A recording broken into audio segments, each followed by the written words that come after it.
So this is our Mercantile, built in 1905. The most sustainable buildings are the ones that are already standing up. 100%. So we took an old building and gave it modern upgrades, the same structure, the ironwork. That's like, such a great feature. it's all original, and you can't replace this stuff. It's amazing. Come on in. Hi, Jenny. Oh, hi, you're here. Hi, it's so good to see you. So I was kind of explaining outside how we kind of kept this 1905 building as original as possible. These windows, this had been covered up over time. But if you look in between the trim, there's an original, like the beams, the original lentil beams that were there. I mean, it's not about, like, we didn't have to make anything new, right? This is just found items of a window that's here. So we got new efficient windows and put in efficient windows, but we weren't sacrificing any new material. Like, that was all there. All the frame was there. It was just kind of reopening up that space. So it had a life before, and now you bringing it back. Bringing it back. future. So yeah, so we've got an apartment upstairs that we were able to just repurpose a lot of stuff that we've done over the years. Like the door going into our apartment, the apartment upstairs was the first house that we renovated when we started our show 7 years ago. I mean, all the stuff inside was either stuff that we built or stuff that we sourced locally, and just kind of like this building. What about the floor? Is that original to the building as well? No, I The wanted floor is it. one thing we had to change. Okay. Yes, I wanted it to look original though, because it actually used to be a bank. It was the Bank of Centerton, so I wanted to have that feel. So it is the style of the time when the building was built, but it is new. Okay. So things that we did replace, we put in like efficient heat pumps. We put in new double insulated windows in the same holes that the windows were originally in, to make the building as efficient as we possibly could. So speaking of efficiency, we've got, 1,300 square feet or so. Our stock room was really small, but we really had to maximize the space without, like you said when we were walking up, without building new. And so back here, we do have some, fixed storage, but most of our storage happens because we were required to work within a smaller space. Mindy, how you doing?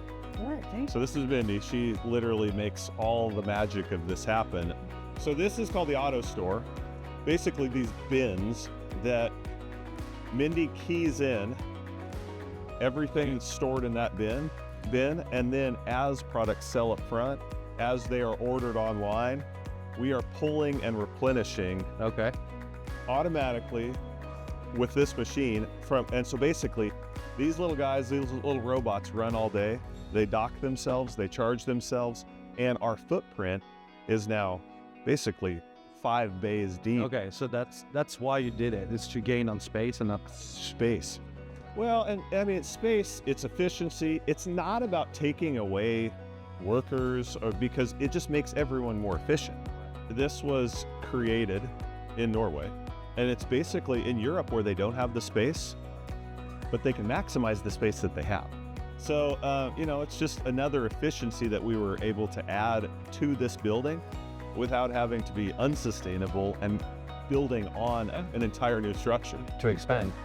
But so basically, we've saved ourselves better than 1,000 square feet, and it was all about trying to maximize our footprint and our efficiency together, which it can be tough. Yeah, so more storage, smaller footprint. Sustainability is about efficiency. And I love watching the little guys work. I mean, they are some busy little bees. Yeah, I could sit and watch this all day, but I want to take you back up front and show you like how we locally source a lot of our products, which is a big key to our sustainability. All right, so I'm going to let the boss here show you some of our great products. You being the boss. Yes, how'd it go back there? It was great. Good. I mean, we could have stood back there all day. I know. Just watching it. Yeah, I know. It's really cool, isn't it? I know. I love it. Yeah. It is. Okay, so we're talking sustainability. One of the things that we are really focused on is local products made locally, craftsmen, and handcrafted. So we have locally poured candles.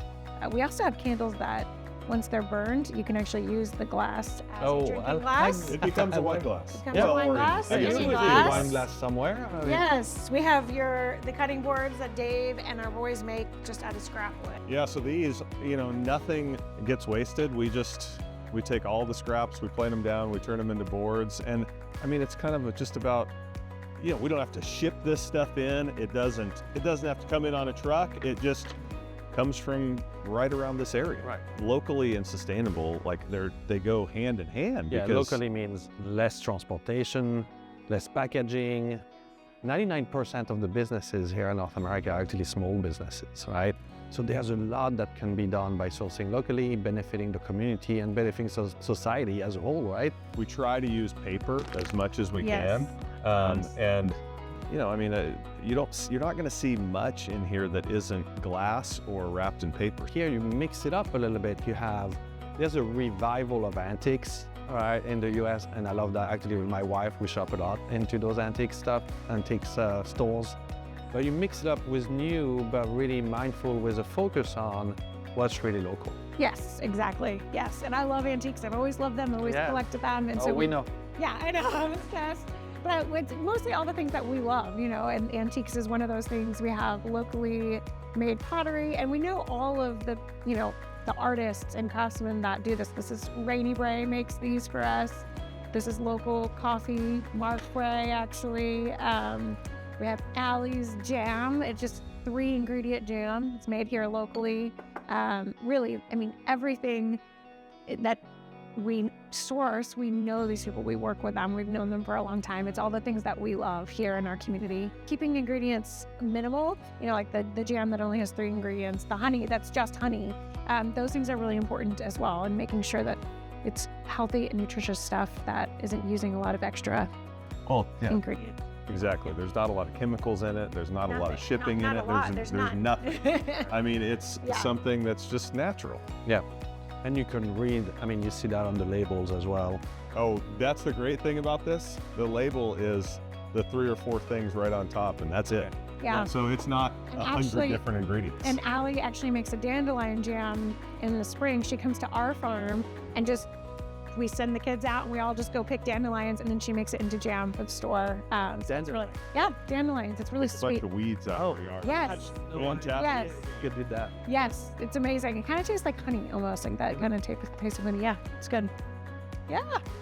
So like Jenny said, there with glass, anytime we do soaps, anything like that, we just try to put it in something that's reusable, refillable. Yeah. Laundry soap and cardboard. Yeah. All locally sourced as well.